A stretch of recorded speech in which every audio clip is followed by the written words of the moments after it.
Kenalkan, nama saya Nurlina Herman, NIM 091058042320, kelas A Administrasi Publik.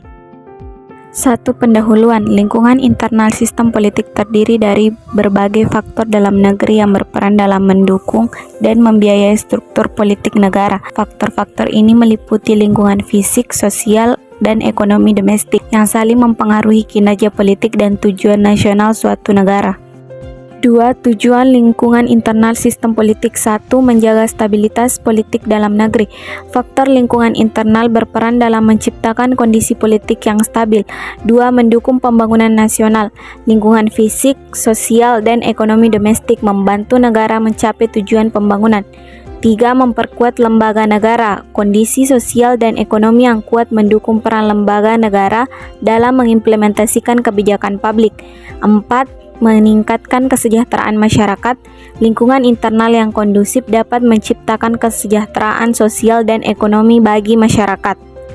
3. Klasifikasi lingkungan internal sistem politik. 1. Lingkungan fisik. Kondisi geografis, sumber daya alam, demografi, dan infrastruktur fisik yang mendukung stabilitas politik.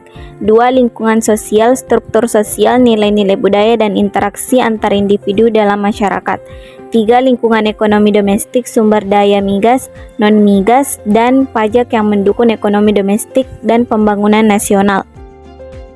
4. Lingkungan fisik. Kondisi geografis serta geografis mempengaruhi stabilitas dan kebijakan politik suatu negara.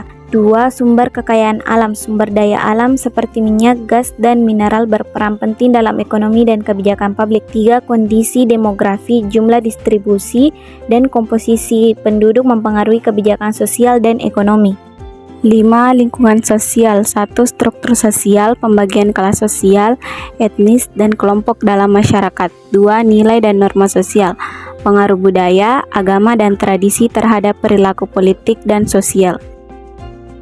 6. Lingkungan ekonomi domestik. 1. Sumber daya migas. Keberadaan sumber daya alam seperti minyak dan gas alam yang mendukung perekonomian negara. 2. Sumber daya non-migas. Sumber daya lainnya seperti pertanian, perikanan, dan mineral yang turut berkontribusi pada ekonomi negara. 3. Sumber daya pajak. Pajak sebagai sumber utama pendapatan negara yang mendukung program pembangunan dan pelayanan publik.